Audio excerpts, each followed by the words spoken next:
Alright, it is time for me to go to sleep.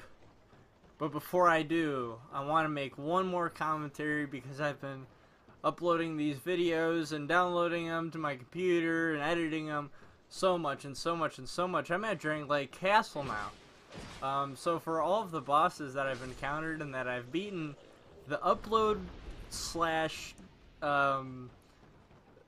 accomplishment, I guess you could say, rate is really fucking separate. So yeah, I want to at least have a third video up by tomorrow, so we're gonna go ahead and record one today. Dark Souls 2 is a weird game.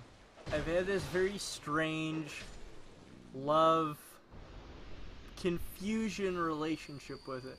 I wouldn't necessarily say hate, but definitely disappointment, but not hatred for it. I had hatred for Dark Souls 1. And it's not because anything was, well, I mean, I would say things were poorly designed, but not to the point where they weren't creative. Everything in the game was creative and new, but some stuff was absolute bullshit. So, personally, for me, I would rather that things were uncreative and a little bit more fair than being epic but a piece of shit to play. And a lot of people are gonna hate me saying that, and it's just because I suck. I'm hoping that after I beat Dark Souls 2 and after I beat Bloodborne, it'll be enough of a for me to condition myself to go back to Dark Souls 1 and to complete that game, which is gonna be a fucking challenge. I am surprised that I'm even on the Gaping Demon, Gaping Dragon, excuse me, for that game, but that's where I'm at, and it's pretty fucking cool. So anyway, let's talk about the game that we're playing right now. I tend to go off topic, it's what I do. Anyway, so about Dark Souls 2 being weird, there are definitely memorable bosses in this game. Not many. You've got the Pursuer, you've got the Looking Glass Knight, you've got the Fume Knight, maybe King Vendrick, I don't know, I mean, but the fact is there are a lot of throwaway bosses, and we all know this. This is just something that we know about Dark Souls 2. Prowling Magus, trash. Covetous Demon, trash. And what's even more sad is that the Primal Bonfire boss fights, like Freya or something, Dear Freya, the giant two-headed spider thing, that was a joke. That was just, it wasn't good. It was easy, and the Rotten at least was challenging for me, like really challenging. It wasn't interesting, but it was definitely challenging. The Iron King was moderately challenging. It was more so have to deal with the bullshit that was the arena. But I mean, for the most part, you've got stuff like this, where it's just, bosses are just mobs of enemies, and, I'm preaching to the choir. Everybody feels the same way about this game.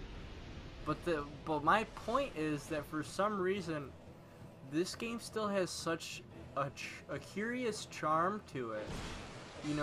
Even throughout all of the lazy boss design, it's still a very interesting, unique universe to explore that I haven't even seen in the other Dark Souls games. It feels, I don't even know how to describe it. I don't know. It's weird. I mean, the architecture feels a lot more like, I don't want to say Skyrim and sound like I don't play many games, which I guess I don't because I'm really picky.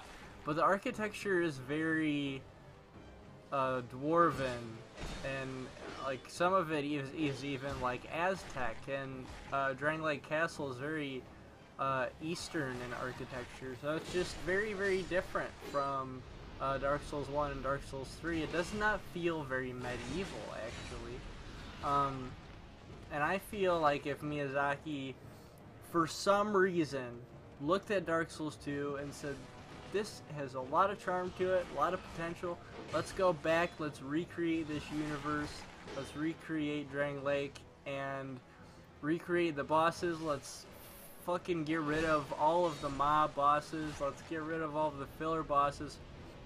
Let's make some really interesting, unique ones that fit in this universe. I'd be really excited, because Drang Lake has a lot of potential. There's a lot of cool stuff in this world. Unfortunately, the story is kind of like a porn story. You know, it's there to set the stage, and then once you're in the middle of it, you don't really give a shit about it anymore. And that's the way it's presented. So, look forward to the next ones where I'll actually talk about the boss fights at hand. I just wanted to give my 2 cents on how I'm feeling about the game right now. See what you guys think about that. But I'm excited to show you guys the new ones, and I will see you later.